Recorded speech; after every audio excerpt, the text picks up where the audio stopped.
In a place called Hobbytown, there are all manner of collectors. He's a cantankerous commenter who is decidedly fresh to the hobby. What do you say there, liver lips? And he's a country gentleman, getting by on good old-fashioned Southern charm. But when I'm with my cards, I am carefree like a 12-year-old.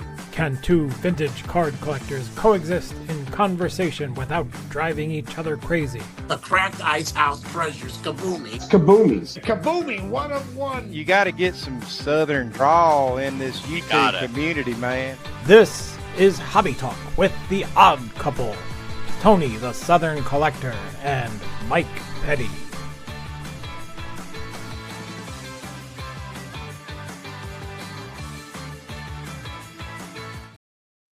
Mike Petty. Beaver feed, how are you? Ba ba ba boom, ba ba ba boom. Are you listening? Ba ba ba bee. All right, man. How are you, handsome? I'm ready I'm to doing go. awesome. Doing awesome. Right. You're looking This is great, good as to usual. blow off some steam. By the way, our last Odd Couple was the most watched Odd Couple of all time. So, hey, guys. No kidding. Let's Thank you go. very Let's much. We keep it appreciate going. it. We're somebody now. We got like more than 50 views. That's right. Woo! So, anyways, let me give a little rundown. I like to do that before we get started. Okay. We're gonna start out. We're gonna give a little update on the Mike Petty Honest Corner stickers and see how that's going. I'll tell you what, it's been it's been amazing. So yeah, so we'll haven't talk been about able to keep that up for a with the minute. production. We're gonna go right into deep thoughts with Mike Petty right after that. It's gonna get really deep tonight. We got Boy, Strongsville talk. That'll be Little fun. Little show talk. Got some questions to ask, Mr. Petty. I'm gonna share some Okay. opinions. Petty's gonna show some I have cards. some questions I have some questions to ask you about Strongsville. I can't wait. All So right. in the end, towards the end, me and Petty got a few bones to pick. I didn't draw no diagram. He ain't got any fish diagram. I But got nothing. there's a couple. I'm picking a fight with a big industry guy. I didn't know who he was, but apparently he's a big guy, and he got a little smart with me on Twitter. So at the end, I'm gonna call him out a little bit about it.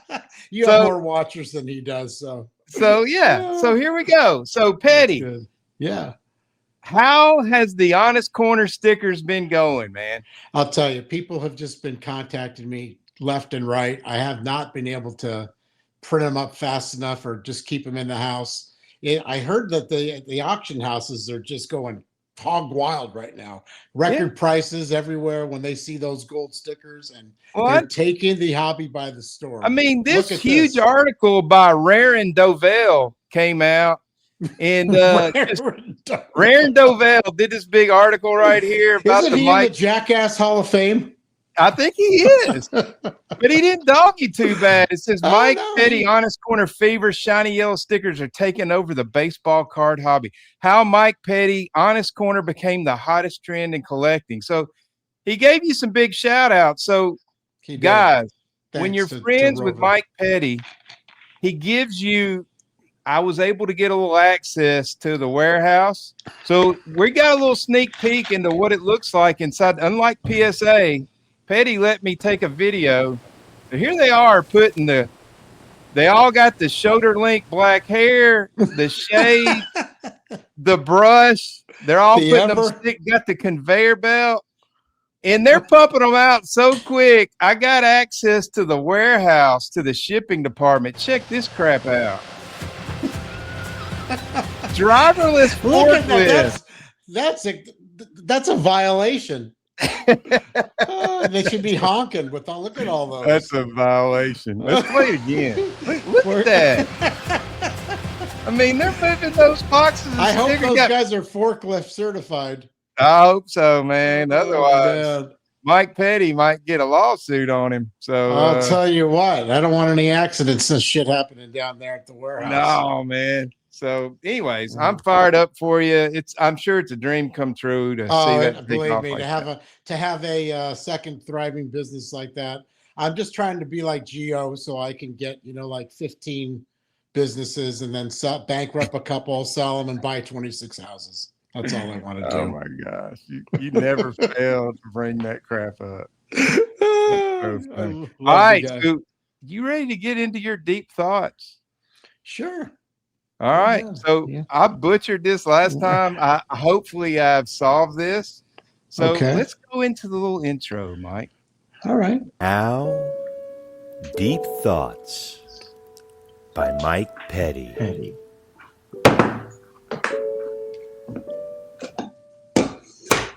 All right, Mike. Let's get you ready. I'm getting you on the big screen. I'm gonna light a candle. Oh man, that's a great idea. All right, Yeah, here we go.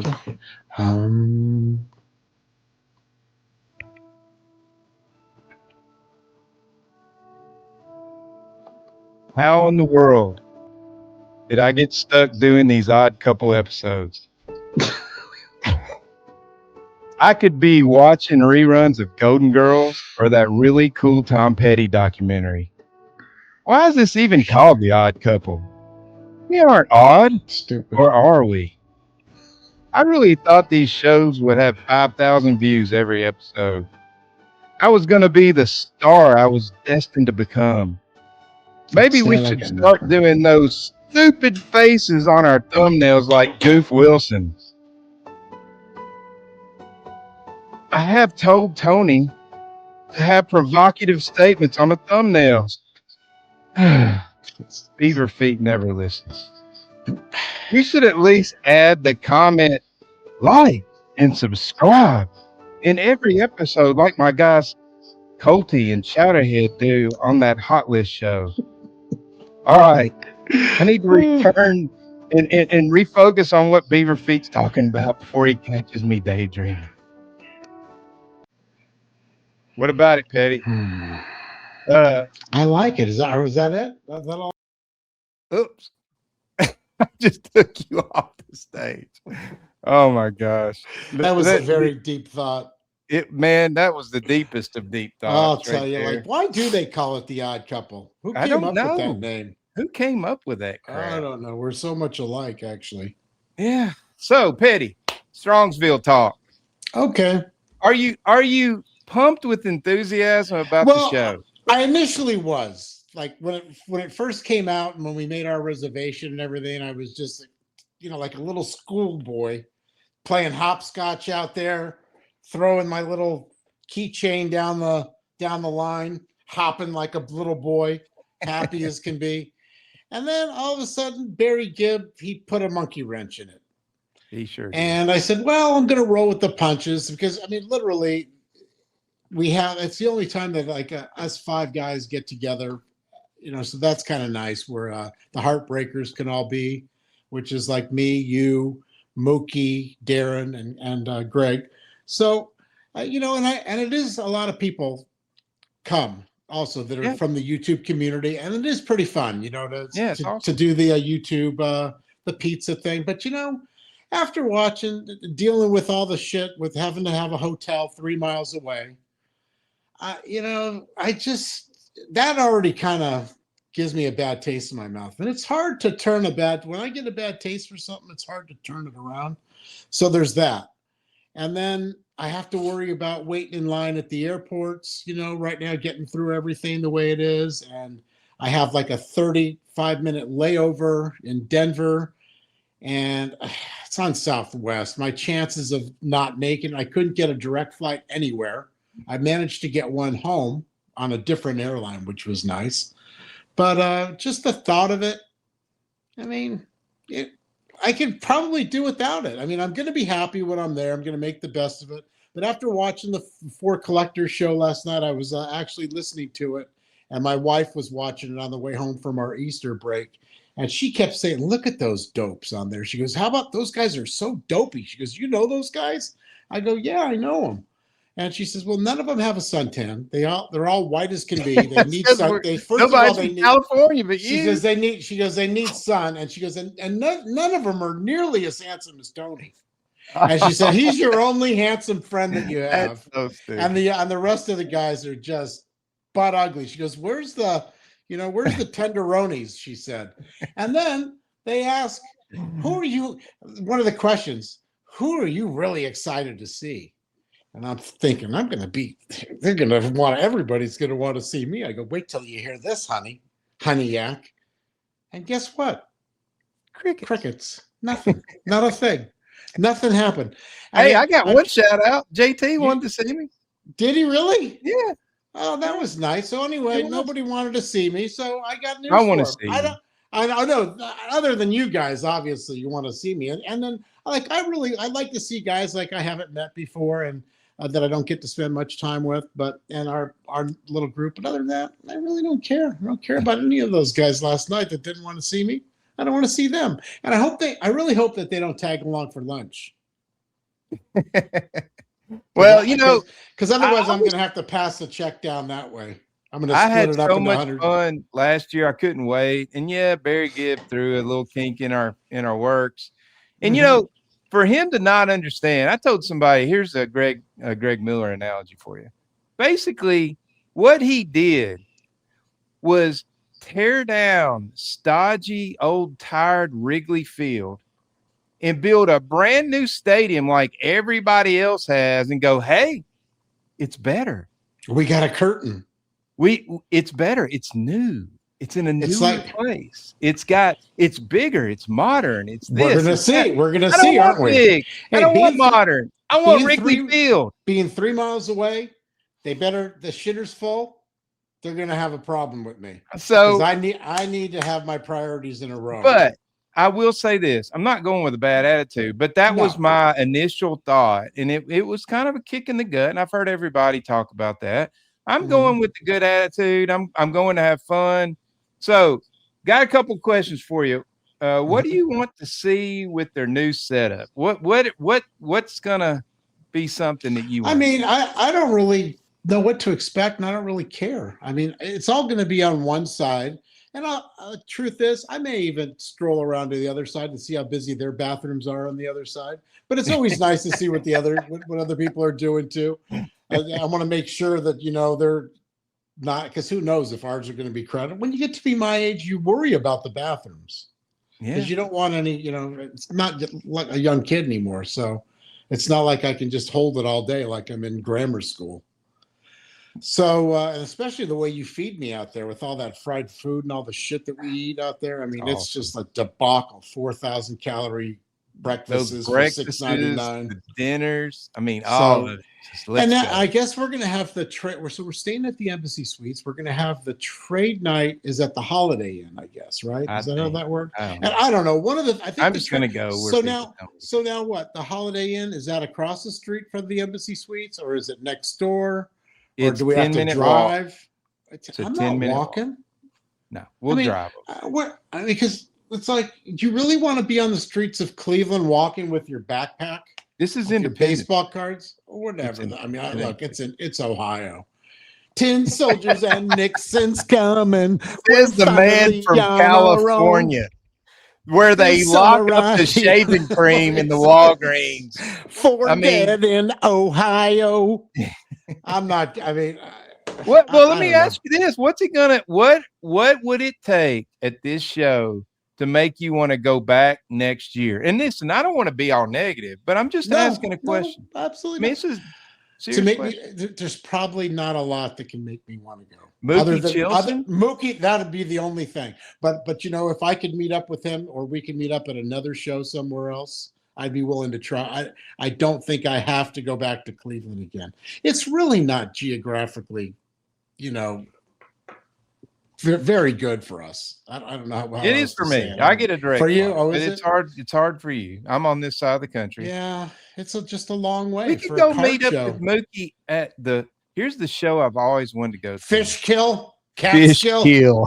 I don't know what the fuck it is or where it is, but I want to go to Fish Kill show. Well, you got to go to the fish. I hear Sammy go, you got to go to the Fish Kill. I know, what the crap? What is Fish Kill? Is that a city, a town, or is that just some funny thing they said? Chainsaw murder. What it is. So Fish Kill. Let's get positive. What are you looking forward to the most? Selling as many cards as I possibly can. Oh, that's a good lead in. I'm in selling mode right now. Wait till you see what I got coming up. I've broken the seal on the deep Mike Petty hits coming up. As my friend JT would like to say, museum quality with museum prices. And that's what you're all getting. No more deals from Mike Petty. David Chase said, look, your stuff is way too nice to be giving it away. Don't be giving it away to everybody. So I've priced all my stuff based on card ladder probability, whatever you call it. I've tried to be fair with all my figures, knowing that, I'm going to have to give a discount on some certain things. Oh, let's talk about all these. Let's just jump into some of these bad boys. So take a look at these. If you think that you're getting these cards here for a song, for not museum quality, you're out of your mind. They've got Mike Petty stickers on them, of course. Now I don't know how they got them, but I had to wait for them quite a bit. But take a look at that Yogi Bear, how centered that is. Yeah, it's not perfect, but they're so hard. So that's a beauty. And is Yogi taking a dump in that one? Is that it? Kind of looks like he's leaning. There's a lot of constitutional gastrological problems in 52. You got the Willie Mays with his diarrhea issues. You got him, the Yogi. Yeah. But Clemente over there looks like he's smelling somebody's fart. Look at him. And then you got the Nolan Ryan. This is a 4, and I'm not kidding when I tell you that this should be a 6. It's nice. This is crazy. So I had to price these up a little bit higher than comps, museum prices I had to give on them. And there's a good chance that I have preliminary talks. The third one over there in the end, I definitely wanted to talk about that because that is a pretty special card. Clemente carried this card with him on his Nicaragua flight, his last flight. He cut it up before he left. They found it floating in the ocean. No, they picked it up and they had the DNA PSA. That is so full. You're full of crap. But because look, it's a 1972. And it's evidence of trimming, right? So somebody trimmed it from the Clemente family because it's from his collection. So there's a good chance that he trimmed it before he left, trimmed them up, and told his family, send these out to the fan club. Of course, he probably said, El sendo to el fan clubo. Por favor. But anyway, that's going to be in the auction. That's going to be in the CIA auction. Which one? The Clemente? The Clemente, yeah. So that one I'm not bringing. These other two will be brought. They may already be sold. I'm glad we showed them first. So I just wanted to show you what kind of museum quality we're talking here. Yeah. No fake. People pay up for those stickers too. They do. Yeah. All right. So look at these cards. The Mickey Mantle. I'm only selling this card here because I have so many Mantle. When you're looking to kind of what could I possibly pare down? I don't have really any Mantles I want to sell, and I have 50 Mantle autographs. But to tell you the truth, fake 50 questions. So let me tell you all about this signature, being that I'm a expert. It is authentic auto. Yeah. By PSA DNA, which that's great. But this is a Cadillac version. This is really a sweet. It's got that beautiful M. The C has the way he came back with that C a little bit. Yeah. The little flick up on the second M to the if A. it had best wishes, it'd be perfect. It would be. So that's going to kill the value, obviously. But then look at the very end. How if you were to grade this, it has to be a 10.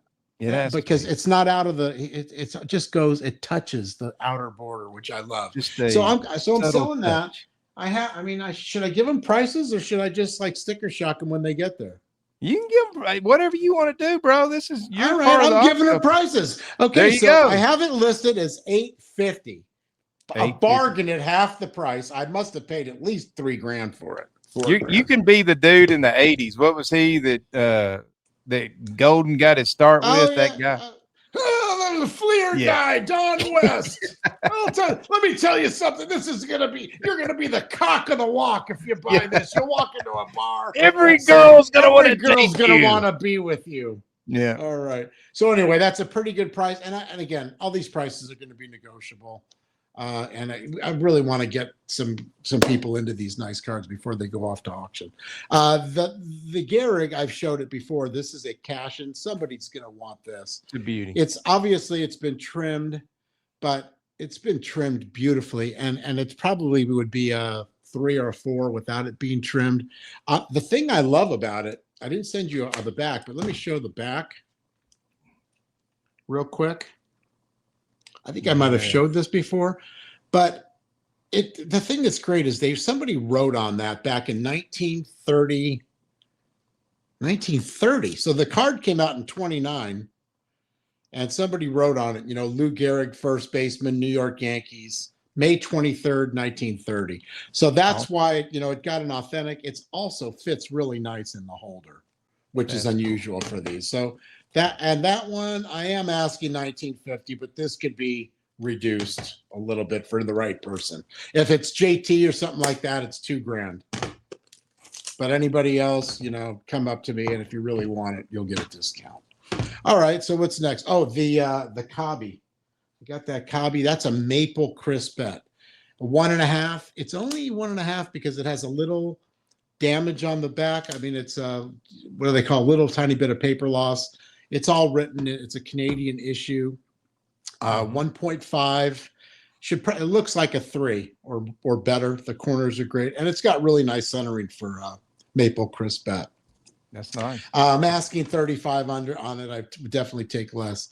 So here's some really big cards here. There's a gentleman who actually I think a lot of people know him. I won't say his name right now, but a dealer that has this first one here, which is the Honus Wagner. Honus, not Honus. 1910. It's a candy issue, no diamond. It is the rarest Honus Wagner issue, I think, in existence. So there's only 2 of these. One is red. Wow. And one is blue. And this one is in perfect condition. It gets an authentic because they had a diamond attached to it, I think. And the minute you cut the diamond off, I think they called them both authentic, really. Oh. But I mean, for an authentic, if you sent it to PSA, which I don't even know that they grade it, they don't have one. But it could probably get as high as a 3 or something like that. It's really rare, really nice. And so he has the blue one, the dealer that I'm going to take this to. And if he makes me a reasonable offer, then I'll definitely give it to him because that's where it belongs. He has, he should have both of them. If not, I'm probably just going to give it to Heritage unless somebody blows my mind with an offer there. But I'm not going to even show it. I don't need anybody looking at VC. It's not a VCP card. So it's a museum quality card. If you want it, you're going to have to get it on Love of the Game or REA or Heritage or one of those guys. And may the best man win, whatever it comes up. So there's that. The other one is these are all Wagners. I mean, they're all pretty rare. The Tip Top Red is it's just a card that's just really hard to find. Yeah. And again, and I think the reason why I'm willing to part with a few of these Wagners is I probably have 30 or more Wagners, and I'm kind of, I'm Wagner heavy and trying to see what could I possibly do. I want to get rid of these? Not particularly. If I'm not blown away with, or you're not able to, come up to get me a good offer, I really will just go home with them because I love them. They're that nice. The Tip Top, I'm asking on that. I think it's pretty reasonable. $11.50 on that. That's a no-brainer for somebody who's, it's affordable, and it's in really nice shape.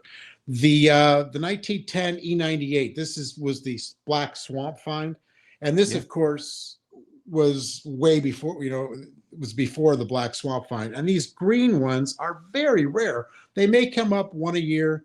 The 1.5s have sold, but they look tattered, and this is a 1. Sure, it's a little bit, has a wonky cut, but there's no creases. It's got beautiful color. And it does have a little bit of back damage on it, which accounts for the 1. Otherwise, it'd be a 2 or a 3.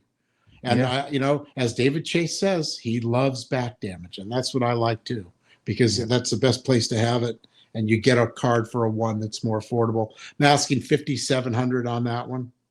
Okay, that's fair. So it's pretty fair. Oh, would you look at this? Look at the triplet. Looky here. Look at what we got here. Guys, I'm putting these up. So let's talk about the Ernie Banks. You know how I picked up at the last West Card show, I picked up a replacement for that, a little bit of an upgrade.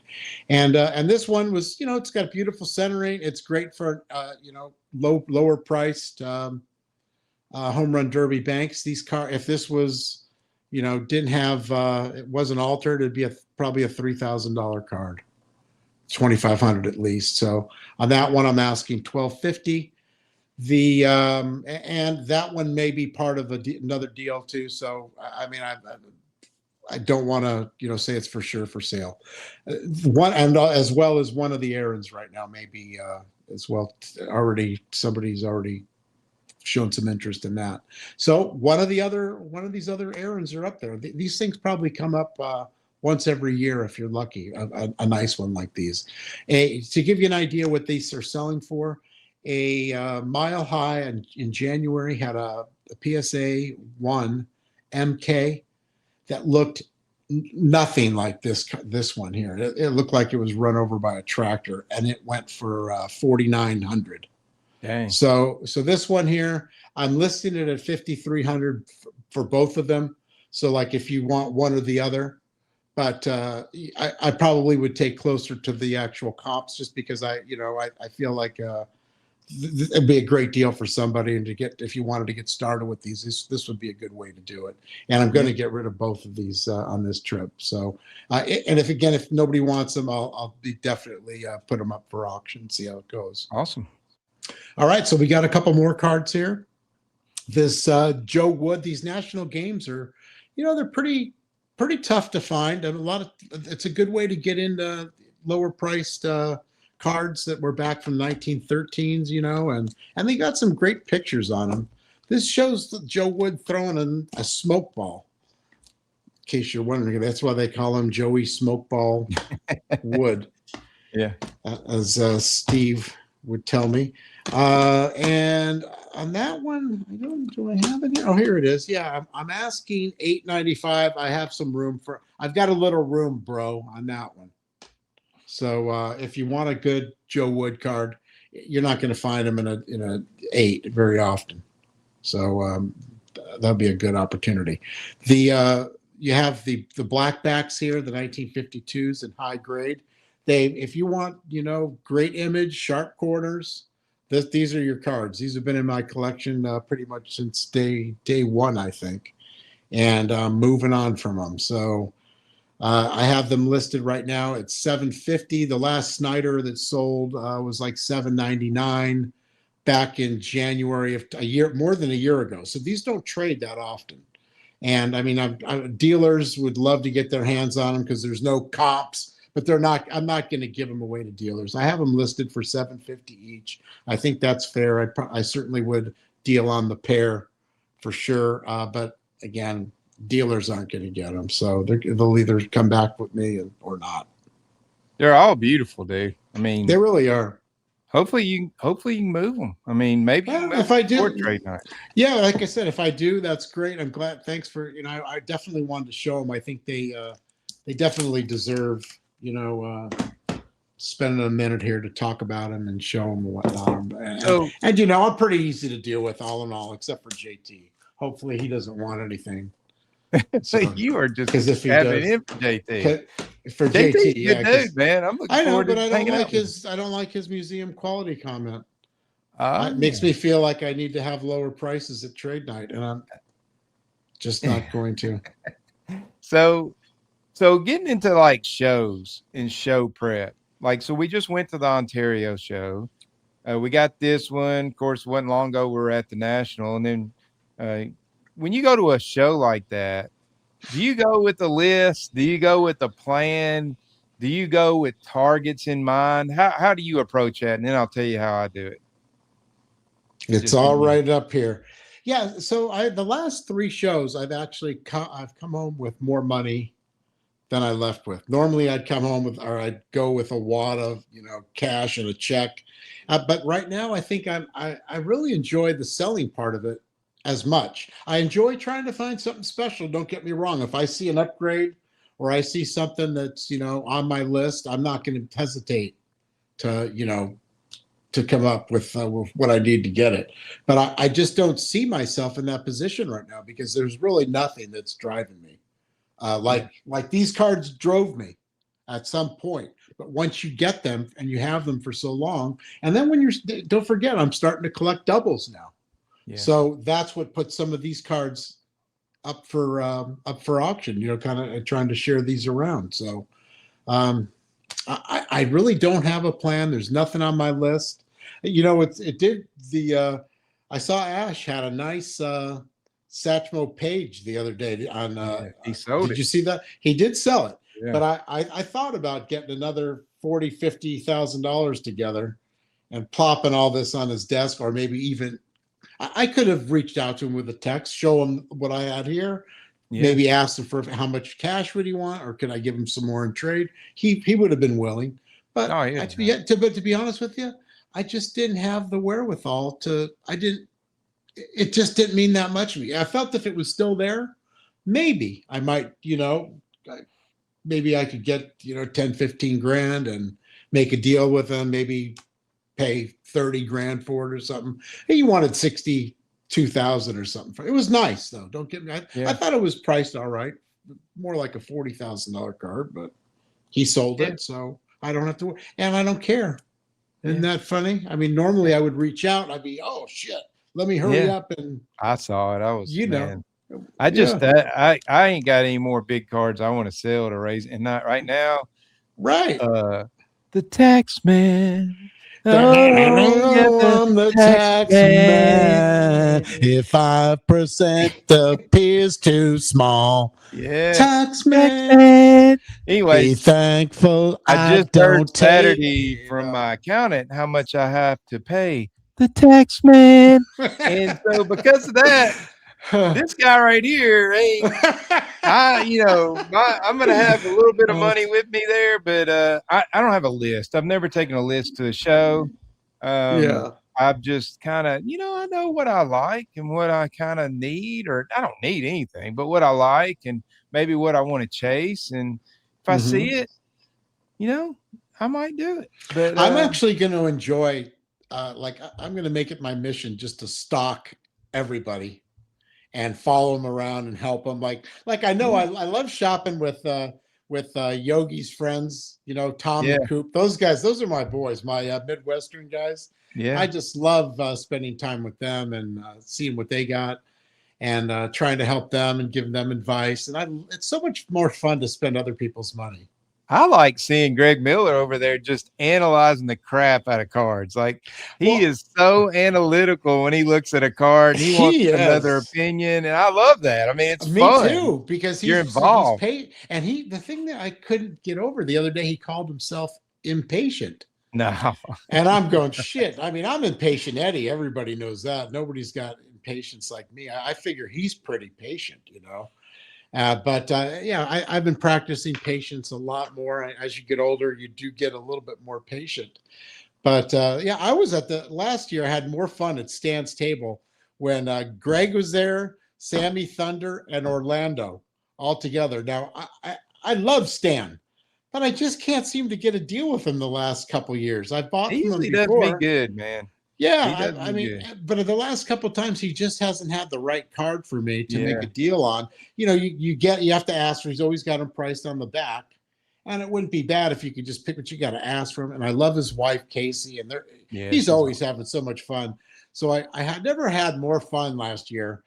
30 minutes at that table with closing deals with Orlando. He got a huge card from him and traded. A cash and trade with them. Sammy got a huge Christie, and Greg. They all won right after another, and I got him to throw in extra plastic covers. Because it's always good. One of my pet peeves is how you spend $5,000 on a card and they can't give you a new holder. Like a new. Everybody's touched it and it's all crackling apart. They're disgusting. So what's again card show topics? What's the biggest card or the biggest purchase? Not necessarily monetary, but something that really sticks out in your mind that you went to a show and you're like, oh my gosh, I gotta get that. Oh, well, I think the first Strongsville show. So this is my third one, but I mean that was more fun. I mean, I bought in the first 2 or 3 hours. I had bought a yellow Babe Ruth card. I had bought a 1951 Topps stand-up Honus Wagner. I had Dang. quite a morning. You know, I had the things I had bought. Were you writing checks? Just No, check for you. I was cash everywhere. Ah. But then I got talking to that guy, Joe Blow, with I didn't realize he had got $1 million worth of cards stolen from the memory lane guy. Yeah. Now he went now to Golden. So he's run that auction over there. Yeah, he does a great job with but he's vintage. just the nicest guy, you know, in the world. And he came over to Ash's table, and I had been eyeing a card at Ash's table, and he was asking, quite obviously, you know, Ash, he was asking the moon for it. And I said to him, I said, so, you know, I knew he was with Memory Lane. I go, hey, so what do you think? What do you think? If you were to buy a card in this case here, like, which one would you like? Which one? And wouldn't you know it? He pointed at that damn Babe Ruth yin yang card. He goes, this is really rare. He goes, I just gave it to him, you know, like he just got it from our auctions, you know, last month. He goes, it's really a sweet card. So knowing it had a huge price tag on it, I mean, it must have been like asking 15 grand or something. And I didn't have that kind of money, but I did have my trusty. I knew I brought a check, like I always have. But at that time too, I was a little more discombobulated, and I'm wondering. Now I had done other deals with Ash, so I had made some, you know, couple of $10,000 sales, but not with a check. And then so I asked him, would you take a check? And he goes, yeah, I'll take your check, sure.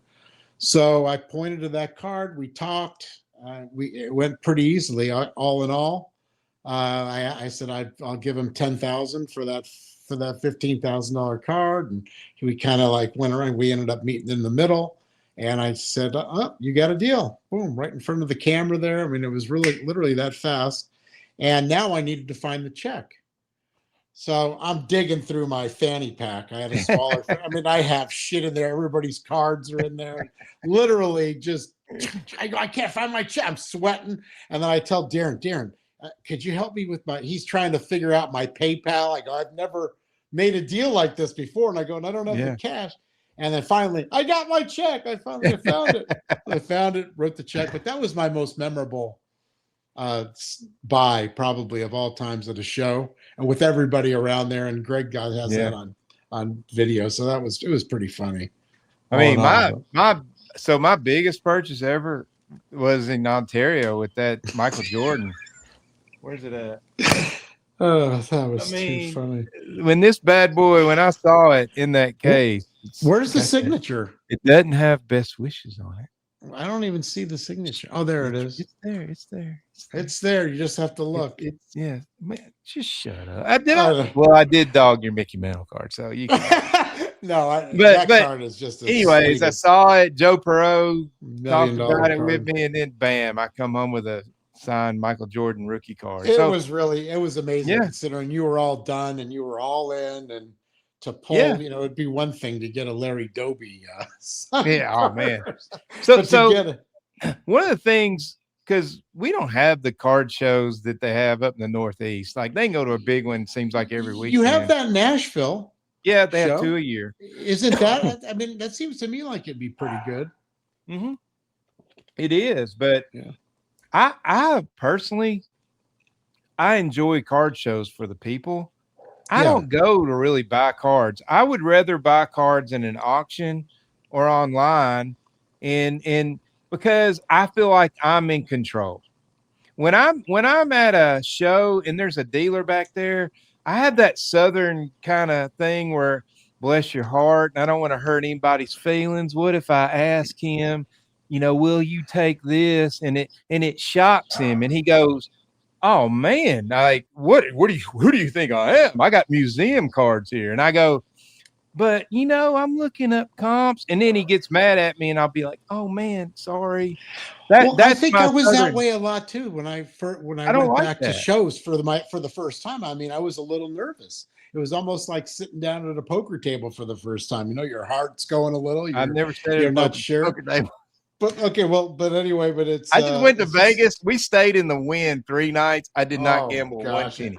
Good for you. That's winning.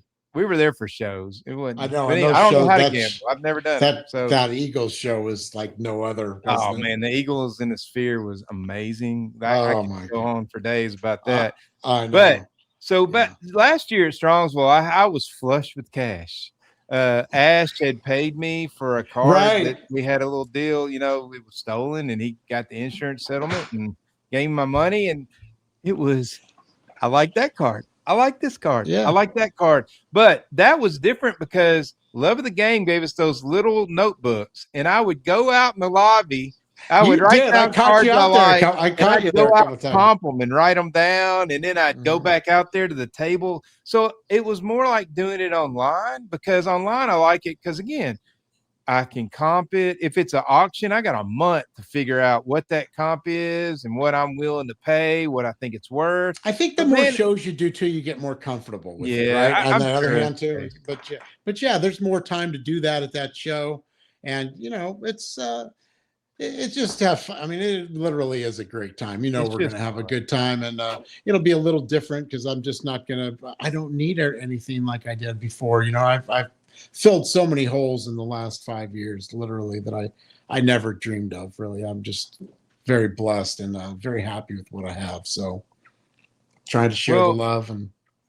You know, there are some people out there, even in our community, that they're a little hesitant about buying a card online. You know, they'll even put like dollar amounts. If it's over $100, I won't buy it online without touching it and seeing it. And It's And a look, great I get it. rule. I mean, I got to tell you, it's a great rule because is, there's but nothing I can't more do that that. irritates me than I can't either. I enjoy looking at the cards on eBay, and if it's nothing else, it is a time killer. You know, whether I spend I probably spend at least 15 minutes a day or a night doing that. At night, I go through my phone, and you know, you have a watch list, and then it shows you all the new cards that come up. But I have to say, I mean, there's so many people. I mean, out of the last 5 sales, I mean, I probably have 2. It seems like there's always 2 guys that they don't send the card. A $150 card, a $500 card. They don't mail it for like a week. Or they don't send it with tracking when they're supposed to. It's supposed to go to the authenticator, and it's just, you know, and then you got to wait 3 weeks before you can make a claim. So it's like, not that, you know, it's that big of a deal to get $500 or $1,000 tied up on your credit card. But why should eBay have that? Because that guy's not getting paid until he sends it with proof. Yeah. So, and then for me to get my money back, it takes a month. It's a month process. They give people 3 weeks to send it, and then it takes a week to get credited when they find in your favor. And it's just frustrating more than anything. I could see it. It is much more fun to buy cards in person. But I think it's also a good way to keep a hand on your budget. If you live somewhere where there's not many shows, it makes it really hard, dude. True. If you're trying to go to a local card shop and buy vintage stuff, you're usually out of luck, man. Most people's shops don't have. It's all the modern stuff. Mhm. So anyways. Yeah, it's catch-22. You're right. So the other day, this is where I'm getting into my bone picking session. Okay. The other day, I'm perusing Leland's auction. And, you know, one of my lanes, I like to collect Negro League stuff. And I see this ball. Look at that. Got all these Negro League players. And what is the biggest signature on that panel right there? Well, for me, it says Josh Gibson. Right. I see. Do you notice a junior at the end of it right out the gate? I mean, I do now. Yeah, I didn't didn't initially. When you first showed it to me, I didn't even look at it. I thought it was Josh Gibson. Yeah, the handwriting was obviously an older, but it's Josh Gibson Jr. Right. So when I saw that, I'm like, what? I mean, now I know there's none of those, but my what was Josh Gibson died in 1947 in January of 47. I've read the book. I've done my history on him. I can see by looking at the ball, it looks like I don't know who the president is from looking at that it's view. a modern baseball. But it's definitely from the 80s. It's either an AL ball or an NL ball. So I look at the letter of authenticity because I'm thinking, what the crap? And sure enough, there are 26 signatures, most notable being So the first thing is that I do see now that I look at it again, is that this is what they call an auction house letter of authenticity. So okay. it's kind of like a bullshit letter, to be honest with you. But They sell why it with got all those signatures on it? right. I mean, I couldn't agree more. I mean, it appears to be like when I first saw it, I thought it was a full letter of authenticity. Right. But I do see it here. This is something that they give to the auction houses before. It's like a But pre-look. they actually, that's the only one I did a screenshot. There was the other one too. Oh, So okay. I The full think, letter. man, this is bull crap. Like somebody needs to call. Now, I wasn't mad at Leland's because, so let me point this out. Leland's in their item description said they had a little blurb. That is actually Josh Gibson Jr. That is not Josh Gibson. So they caught it. They caught it to their, but I still thought PSA screwed this up. Somebody needs to tell them, because in my mind, PSA should reach out to Leland's and go, hey, send that in. We're gonna overnight you a new one. So it's clear, because this is definitely screwed up, So did they have a full letter as well, or did they just have this? I think they had the full letter as well. Okay, well, I wonder what the full letter. I mean, So I just don't did this see a tweet full right letter. here. It's Okay. had 85,000 views. How does a modern baseball signed by Josh Gibson get authenticated by PSA DNA? Josh died in 1947. This is an egregious error and makes me question anything they authenticate. I've reached out to Leland's and informed them. So I informed them, and then Leland's put more language in that description after I did that. So kudos to them. They've been around a long time. Yeah. It's a very simple tweet. Some people wanted to get on there and argue with me. It's common sense. It couldn't be Josh Gibson. I'm like, common sense, nothing. There are people who go in and bid on that kind of stuff they don't understand. And well, you should do your homework. A Josh Gibson ball would be $250,000. Not everybody knows that. Okay. Yeah. They don't even know what his signature looks like. They're like, wow, Josh Gibson. And you don't know. It only takes two people that don't know to drive that bad boy up to $5,000, $10,000, $15,000, $20,000. So I did that. This one dude comes at me. He's like tweeting at me, acting like he's Mr. God, and he changes the whole argument that you should know. I said, that's not the point of my tweet. The point of my tweet is it's wrong. Fix it. They could have highlighted it or not even shown that stupid lot LOA, especially if they had a full letter. Why not just shred that thing if they had the full letter too? I don't know. The letter, look at it might have had the same thing on it. I don't know. It's very possible. I should have done my homework and showed that, but I didn't. Right. Because honestly, I didn't know what that was. Right. Because they screwed it up. Okay. They screwed it up. So then there's this industry guy that apparently people know who he is. I don't know who he is. When we were at Ontario, right beside Ash's booth, there was the grad collection, and his son and his wife. Is that who it was? Yeah, I think he lives in Vegas now. I think they were really nice people. They had these PSA 8s of like epic cards and like PSA 9s of like 1950 Bowmans and I remember you. I thought you were talking and about the kid. His son was in his 20s. He knew who I was. He watches my stuff. Great guy. His wife was so pleasant. And somebody, it was you or Miller, told me, you know who that is? I'm like, no. He was one of the guys who started PSA. I'm like, no way. Yeah. I'd never heard of the guy in my life, but apparently he thinks people have heard of him, and he's like this big name because he was on Pawn Stars all the time, and he was the authenticator on the show Pawn Stars. I don't know that. I don't care. Yeah. He's a dude that puts his pants on just like me. So he comes at me, dude. Tony, you seem like a nice guy, but clueless in terms of this item and how these letters are made. I'll help you out. It's so condescending. The pre-cert auction style letter works like this. One, and this is good information. I didn't know this. Yeah, USA authenticated the signatures pre-cert. Two, marked on the initial list at the auction house as authentic. Three, Months later, the auction house sends the auction a description of the processor at PSA who makes the auction letter. 4, letter is signed. Okay, so before I They get to should the have rest caught. of Nobody this, caught it. Nobody caught it. somebody screwed up. The Yeah. auction house screwed up by writing it, and PSA screwed up by not catching their mistake and then put it on the freaking thing. The auction house actually got this one wrong. Small mistake. But if you use just an ounce of common sense, you could see that it's clearly junior and not senior. Oh, I don't have common sense. Oh my God. I know this stuff isn't out there and isn't public knowledge, but here you go.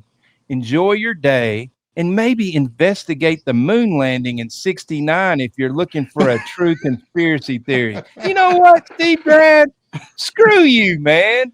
You're supposed to be this big guy, and you can be all big and condescending because you think I know who you are. I don't know who you are. I don't care who you are. But you know what you are now? You're a butthead, dude. You're dead to me. That's who you are. I mean, So seriously, your so I used family to was watch really that. I nice, used and to now watch you that. come across as this. So let me just tell you who's bigger in my eyes than you. Chris McGill, Mr. Hose. He's bigger than freaking you. You know how Hose would have handled this as an educational thing with grace and sincerity. He wouldn't have been a butthead about it. You know how Jeremy Lee would have handled this? The same freaking way. Both of those guys are bigger than you. You know who else is bigger than you? Greg Miller. Just because you worked at PSA and Beckett and you think that makes you a big dog, that makes you an idiot. So there you go. I got it off my chest. I That's hope a you see Tony this minute. because honestly, you ought to apologize because I don't treat people like this. I don't care if they're clueless or don't have any common sense. I wouldn't say that crap in a tweet. I never even mentioned you in my tweet. I didn't know you even signed the thing. So there you go. I got that off my chest. I feel better. That's my Good. minute. I didn't Good even wear a job. wig. And why did you sign? Why did the idiot sign it? That's what I want to know. And you're right. That is like he could have just like kept it professional on the one Yeah. side, and then he had to, put that conspiracy theory in there. And I know how you basically, we talked about it. More people now, I think that's fake than not. I don't think so, but I mean, shit. There's a lot of other stuff that it's been coming out. Big conspiracy theories everywhere. People will believe anything these days. Let me just tell you this. I run a business, okay? My name is on everything we do. And if I have a customer or somebody, anybody that says, hey, this is screwed up, and it's obviously screwed up, I'm like, my bad. We screwed up. How can I make it right? That should have been the way he approached this. Like, look, this got screwed up. It happens, unfortunately. But here is the way this actual thing goes down, and just being professional and had an ounce of being a good dude, man. So now this guy right here, he is exactly what we imagine these industry guys are. He don't give a crap about us, man. We are. Why did they peons. fix it? That stupid letter was from 2007. So why didn't they fix that the first time? They saw that it was an error back then. Why couldn't they resend it and get the thing, expedited out and fix their problems? So anyway, it's just that the thing. It's the bottom line is it is what it is. I mean, they don't care. So he's a dick anyway. Yeah. So here's another thing. I want to bring this up. So this just recently happened. This right here was on Hake's auction. It's a type 1 photo. Okay.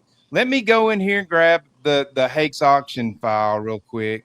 And so what happened on this thing went live on Hake's, and I thought, man, this is so awesome because look at the title of it.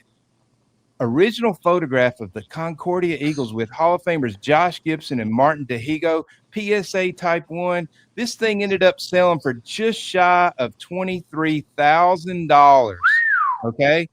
Right there on the PSA slab, it has Josh Gibson and DeHigo in the Concordian Eagles. Okay. Sells for $23,000. Shortly thereafter, of course, we're not supposed to trust PSA. We're supposed to just think that, this is just, we should do our own homework, right? I mean, Steve Brad, we should know these things. If we had an ounce of common sense, we should know this stuff, right? Well, let me just show you something. Let me find it first. This is terrible TV.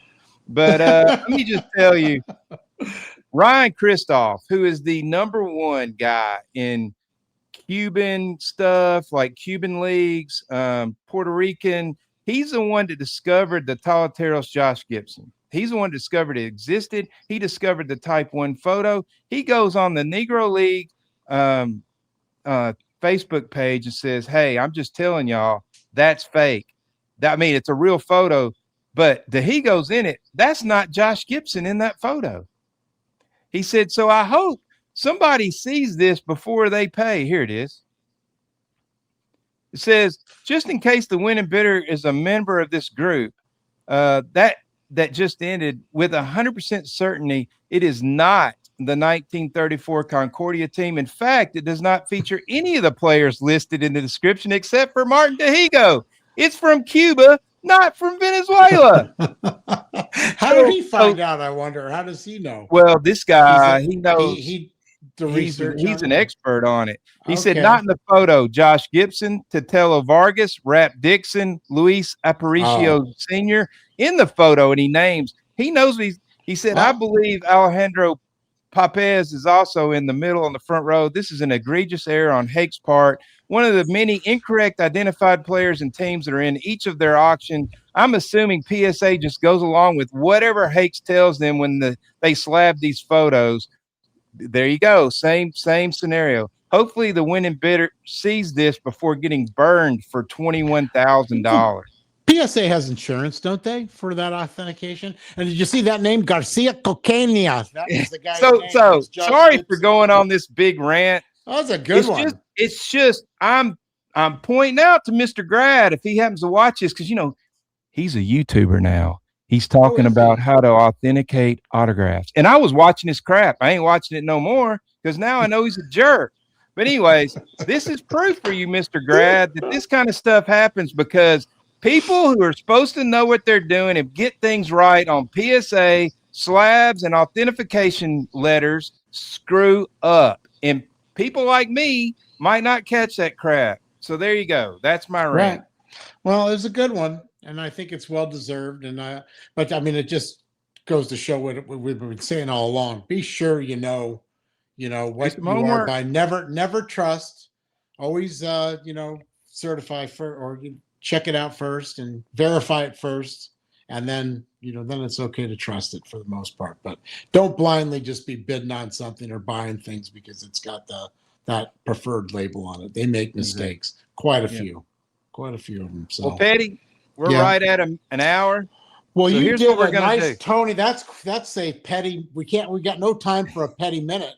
So we're going to have to carry this over to the Sports Card Clubhouse. We are. So in case you don't know, Sports Card Clubhouse is carrying our extra innings. And so we'll be on their extra innings. So check it out. We're going to, believe me, you're going to want to watch this. It's going to be extremely juicy. Petty He has some steam to blow off. We've got a little issue. Houston, we might need the bleep button again. I'm not going to cuss over there again this time. I remember for sure. I don't know what happened. You didn't think you cussed the first time. And I told you when we got off, you were cussing up a storm. I get, it's funny. When I get passionate about something, I tend to throw off an F-bomb. They did okay. They were able to beep it out just fine. They beeped it out. I lost my equanimity. It happens. What are you going to do? Well, Patty, I can't wait to hang out with you in Ohio. Yeah, I'm really looking forward to it. Looking forward to seeing everybody, having a pop. Looking forward to my friend Phil Necro, and for sure seeing Orlando.